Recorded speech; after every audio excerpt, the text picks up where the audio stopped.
नहीं समझे? जो आबरूदार आदमी है उसके लिए कादव उछालना उसकी तो मृत्यु है, और क्या है। और कुप्रचार हुआ तो गांव में एक हंगामा पैदा हुआ, बड़વો થયો। હવે આ બધું ધતિંગ નહીં ચાલવા દે, જાણે ધર્મનો ઠેકો એ લોકો બળવાખોર જ લીધો હોય, જેમને ધર્મની સાથે લેવા દેવા નહીં, એ લોકો જ ધર્મની રક્ષા માટે ઇસ્લામ ખતરે में धर्म खतरे में કરીને ઉભા થતા હોય છે। जिसको शांति के साथ, परमात्मा के साथ, ईश्वर के साथ लेना देना नहीं, वे ही लेखनी उठाएंगे कि आव थवू जोईए, आम थवू जोईए, आम थवू जोईए, आम थवू जोईए। ऐसे लोगों का कुप्रचार बढ़ गया और सुप्रचार वाले बुद्धू रह गए, मूर्ख रह गए। नरसिंह मेहता को फरज पाड़ी गांव लोगों ने कि तमे घर में रहीने भजन करो छो नहीं चाले, राते चौरे तमे भजन करो અને તમારો ગિરધારી આવે તો અમે માનીએ। આ તો રતનબાઈ જેવી સુંદરી છોડીઓ મળે એટલે બધાને ભજન ગાવાનું મન થાય ને એમના મુખડા નિહાળવાનું મન થાય અને તરસ લાગી છે એટલે કે પાણી પ્યાલો ચેલી પીવડાવે। હા ભાઈ, નરસિંહ મહેતા પીવા મંડી પડે। આવા ભગતો મેં જોયા તમારા જેવા કે ફરજ પડી ચોરામાં સત્સંગ કીર્તન કરવાની અને છોડીઓની આમ છડેચોક વાત પોકારાતી હોય ને એ જમાનો નેરો માઇન્ડનો એટલે છોડીઓને એના ભાઈઓએ બરાબર પ્રસાદ આપી, મેથી પાક આપ્યો બંને બહેનોને અને બાપે ઘટતું પૂરું કર્યું કે આ ગઢપણને આ ધોળા ધોળા વાળ થયા ને અમને લાંછન લગાડ્યું, ભરી જાઓ રાનો ભરી જાઓ એમ કરીને બાપે ઘટતું પૂરું કર્યું। પણ છોડીઓનું મનઃ શરીર તનઃ શરીર ઉપર હિંટર પડ્યા છે, પીડા થઈ છે, ઠોસા લાગ્યા છે, પણ મનઃ શરીરમાંથી શ્રદ્ધા ડગી નથી। મેરુ રે ડગે પણ જેના મનડા ન ડગે। એ રતનબાઈ પોતાની બહેન સાથે ડુસકા ભરતી ભરતી રૂમમાં પુરાઈ છે। નરસિંહ મહેતાને ફરજ પાડવામાં આવી કે તમારે તો ગામના ચોરે કીર્તન કરવું પડે અને તમને તરસ લાગે ને તો તમારો સાંભળ્યો તમને આવીને પાણી પાય। રતનભાઈ પાણી પાય એમાં શું મોટી વાત થઈ? રોજ 12 વાગે અને નરસિંહ મહેતાને તરસ લાગે અને હોઠે પાણીનો પ્યાલો ધરે, એ તમારા ભગત વેળા હવે નહીં ચાલે। નરસિંહ મહેતા ચોરે આવ્યા છે, ભજન લલકારતા લલકારતા લલકારતા બરાબર મધ્યરાત્રિ થઈ છે અને છોડીઓ ડુસકા ભરતી ભરતી ભરતી ભરતી રૂમમાં બિચારી ગોડાઈ રહી છે। 2.5 શેરનું તાળું, 9 ટાકની ચાવી, એ જમાનાની દેશી તાળા, જાડા જાડા, હા અલીગઢના બીજા બધા બનતા હતા, ખબર છે તમને? ફેક્ટરીઓ નહોતી, હો હાથથી બનાવતા હતા લુહારો બધા, આટલા મોટા જાડા જાડા તાળા। અને છોડીઓ ક્યાંક નીકળીને ગુરુના પાસે ના જાય એટલે બરાબર વ્યવસ્થા કરી, મોટું તાળું ઘરમાં શોધીને લગાવ્યું, મોટામાં મોટું તાળું જે હતું ને મોટું ગોડાઉનનું એ જ લગાવો કે આ ક્યાંક માલ જતો ના રહે। मनुष्य की बुद्धि ने क्या नहीं किया है। महाराज 9 टाकनी चावी, 2.5 શેરનું તાળું લગાડી 9 टाकनी चावी લઈને બે છોકરા ને બાપ આયા છે ચોરામાં કે આ હવે ડોહાની ખબર પડે કે। પણ मन शरीर में परमात्मा का प्रेम था, सत्व था, सच्चाई थी।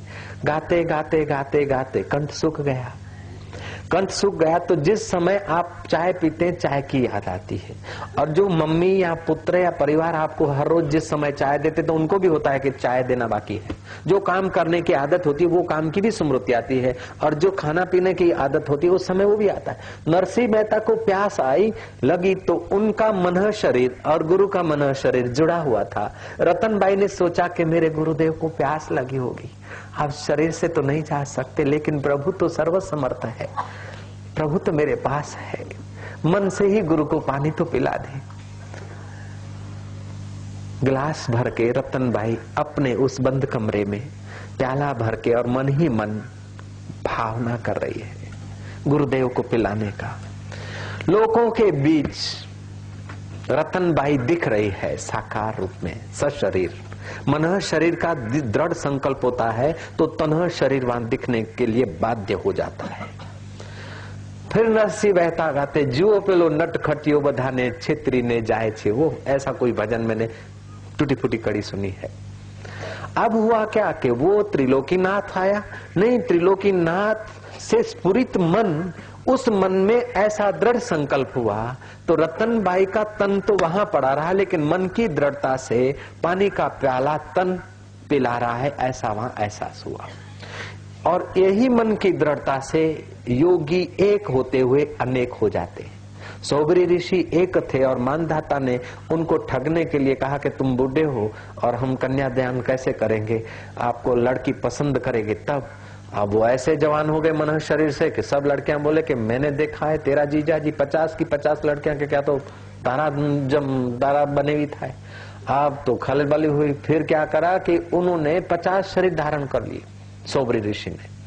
श्री कृष्ण ने 16,108 शादियां, अगर हर रोज एक एक शादी निपटाए तो 1000 शादियों में 3 साल लगेंगे और 16,000 में 48 साल तो फेरा फिरने में लग जाएंगे। तो क्या करा, श्री कृष्ण ने 16,008 रूप धारण कर ली। 16,008 श्री कृष्ण हो गए और 16,008 गर्गाचार्य हो गए। तो ये मन शरीर की शक्ति बता रहा हूं आपको। मेरे जाने माने योगी हैं जो बैठे हैं गुफा में ध्यान भजन कर रहे हैं और उनको अपने इष्ट के प्रति अहोभाव हो गया है। तो उनके आश्रम में एक मंदिर था छोटा सा, और उस मंदिर को जंगल में होने के कारण उस मंदिर को शटर लगता था, जैसे दुकानों में होता ना रोलर शटर, ऐसा शटर लगता था। तो उस पुजारी ने मेरे को कहा कि भगवान शिव की रात्रि को पूजा करके पखाल करके साफ सफाई करके मैं 2 ताले लगा कर गया और सुबह देखा कि बापू बैठे अंदर। मैं बिली पत्र भूल नहीं सकता, चुक नहीं सकता, तो बापू के ऊपर मैंने ताले कैसे लगाए, ऐसा देख के मैं घबराया। बापू माफ करो। तो फिर बापू थोड़े सावधान हुए और बापू उठ के चले गए। खैर उस पुजारी ने तो मेरे को बताया, लेकिन बापू के साथ पुजारी की इतनी हिम्मत नहीं कि क्या हुआ कैसे हुआ। फिर मैंने उन बापू को पूछा कि ऐसे कैसे हुआ। बोले एक बार ऐसे गुफा में बैठे थे और ऐसा कुछ हो गया।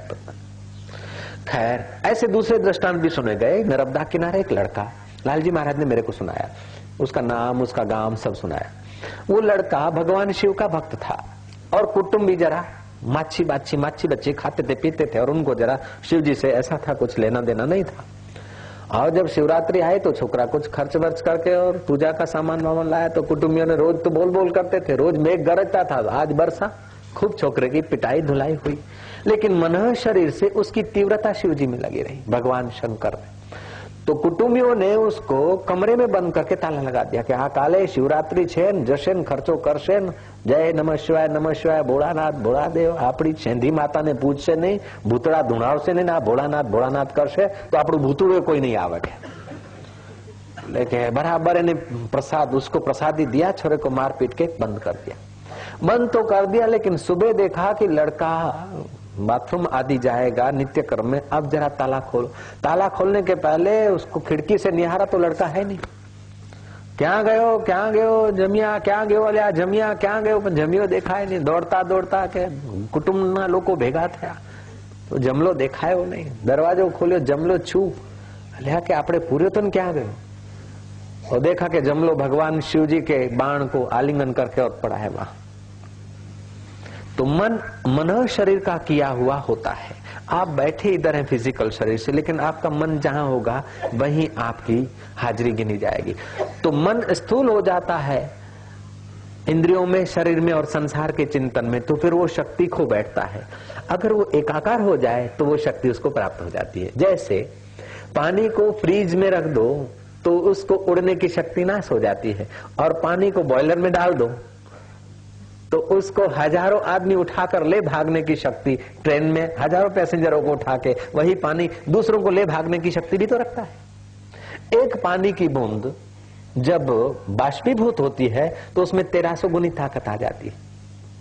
जमीन को तोड़कर भी पानी निकल जाता है, आरसीसी को भी तोड़ पार के और पानी बाष्पीभूत हो जाता है, सूक्ष्म होता है, तब गर्मी मिलती है। तो ऐसे हमारे मन को अगर मनमानी होती है तो सर्दी मिलती है। जय श्री कृष्ण।